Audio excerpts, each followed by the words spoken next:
My name is Joshua.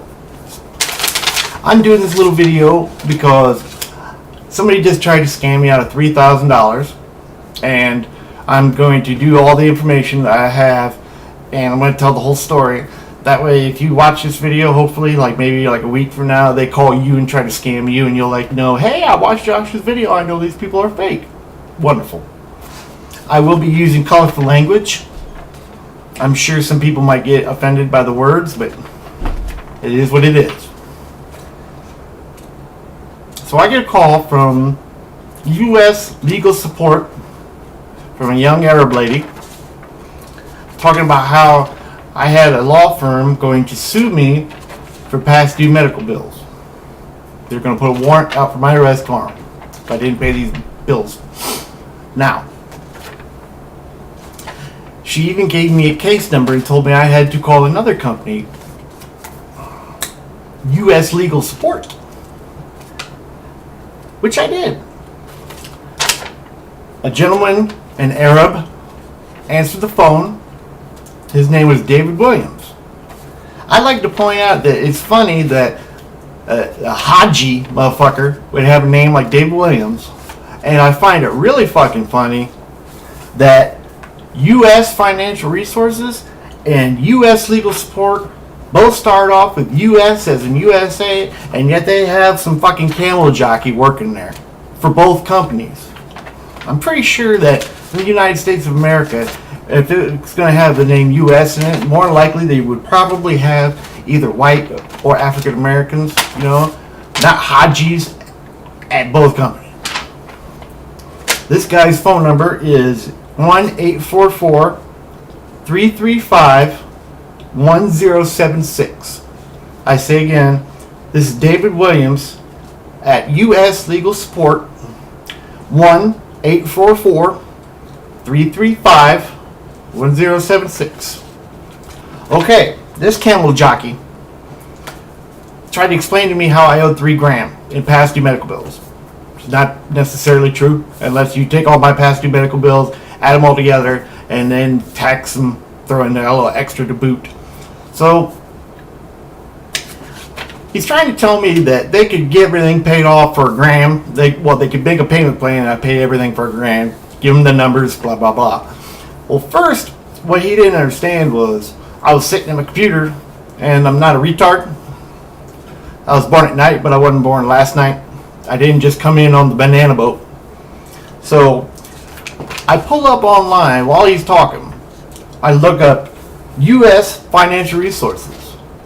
Dude, every thing on there was about scam books, scam artists. They even talk about how the person calling was a person of Indonesian descent. So he's trying to tell me that I couldn't hang up the phone. That they're recording all this, and they couldn't hang up the phone, and I couldn't call anybody. He said I could text and all this to get money, but I couldn't let him go and call somebody for money. I could call from another phone, but he had to stay on this phone the whole time because the recording was going to be used as evidence. So I'm sitting there, and since it was so, I read him the case number and he knew my stuff. He knew my personal information. Not all of it. I'll get back to that. So then I'm talking about getting a hold of family and, trying to get money so I can keep my white ass out of jail. Then he tries to tell me that by law, due to confidentiality, I'm not allowed to tell anybody that it's to prevent a warrant or going to court. I can say legal problems, but I can't state that. So this is where it gets really bad. This is when I decide to put him through a little test, because I looked up online and said it was fake. Then, this is the kicker here. I asked him to tell me my social security number. He said, by law, he could not tell me my own social security number due to confidentiality. I offered him my email address. Well, he actually already knew it. Not my main one, just my side one. And I asked him to email me my personal information that he had and my social security number. By law, I can't do that. By law, I cannot give out any personal information. Even though it is your personal information, I will lose my job. I cannot do that. You need to just figure out the way to pay $1,000, but you cannot hang up the phone and you cannot explain to people it's to prevent the war. So, needless to say, we argued for like 10 minutes about him trying to give me my social security number.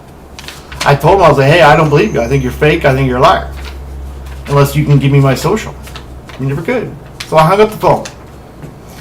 I called the local police department, and they explained that, yeah, it sure is a scam. They're like, when it comes to warrants, we don't call you and let you know you got a warrant. We come get you. True. Makes sense. They're like, if he calls again, or that company calls again, just go ahead and ignore him. I didn't take that advice. I'll get to that. So, after I hung up with her, I did some stuff, and then I decided to have a little fun. So I called this guy back. The phone rang like a dozen times, and then he answers the phone, and he's like, this is David Williams at U.S. Legal Support. And I let him know exactly how I felt about everything. And needless to say, I did say some racist things. He deserved it. I said some bad stuff about his children. He deserved it. I'll probably call him 3 or 4 more times throughout the day just to say some bad stuff to him because he deserved it. But as a FYI, I'm going to change as much of my personal information as I possibly can. So if you get called from